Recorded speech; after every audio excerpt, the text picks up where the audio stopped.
অজিতাস কিচেনে সবাইকে ওয়েলকাম। আজকের রেসিপি কি আর সেই আম, আর কিছুদিনই তো পাবো, তাই আমের কোনো রকম কমতি চাই না, সব রকমের রেসিপি বানাবো। আর আজকের রেসিপি হচ্ছে আমের পুডিং। কি একটু অন্যরকম তো? ঠিক আছে, চলুন বানানো যাক। তার জন্য একটা আমের ঠিক এইভাবে করেও করতে পারেন, সেটা আপনাদের যেভাবে সুবিধা হয়। আমের মাংসটাকে বার করে নিতে হবে।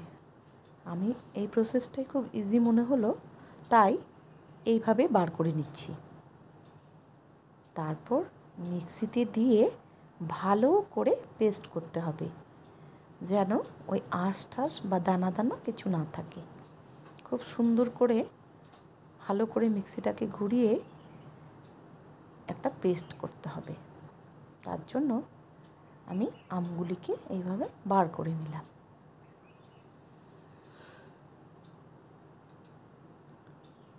আম দিয়ে যা বানাবেন তাই স্বাদ, আর তো কিছুদিন না, তারপর চাইলেও তো আর পাবো না।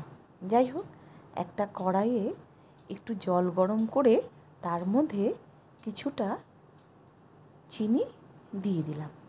ওটাকে ভালো করে ফোটাতে ফোটাতে ঠিক এইভাবে ক্যারামেল করতে হবে। দেখে নিন, বেশ একদম লাল লাল হয়ে আসবে। তারপর যেই বলে আপনি সেই পুডিংটা বানাবেন সেখানে চিনিটাকে দিয়ে দিতে হবে। আর ওই কড়াইয়ে ওই দুধের মধ্যে ওই ক্যারামেলের মধ্যে দুধটা দিয়ে দেব, তাতে একটু কালারটাও ভালো হবে। আর একবারে হয়ে গেল। দুধটা একটু ফুটে আসলে তার মধ্যে খানিকটা চিনি আর ওই আমের রসটাকে দিয়ে দিতে হবে। বেশ ভালো করে পেস্ট করতে হবে,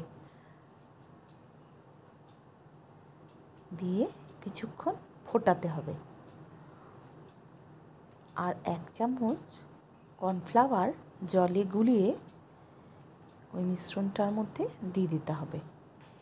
তারপর কিছুক্ষণ ভালো করে এটাকে ফোটাতে হবে।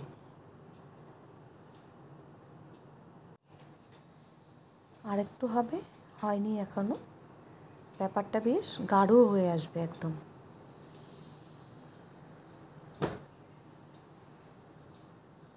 অনেকটা হয়েই আসছে, কালারটাও বেশ ভালো লাগছে।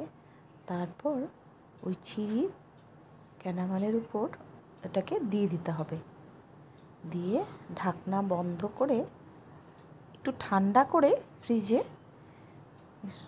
দিয়ে রাখতে হবে। মোটামুটি ঘন্টাখানেক পর ওটাকে বার করে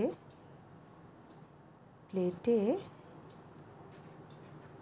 আস্তে আস্তে একটা চাকু দিয়ে সাইডগুলি ছাড়িয়ে নিলে জিনিসটা ভালো হবে, ভাঙবেও না,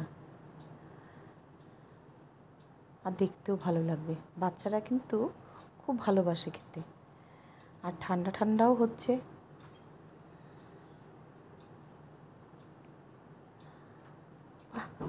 সুন্দর হয়েছে না?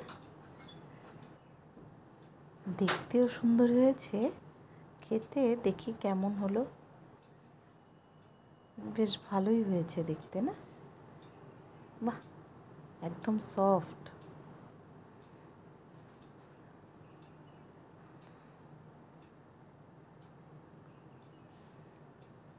একদম সফট হয়েছে। কতটা সফট দেখছেন? একদম মুখে দিলেই গলে যাবে।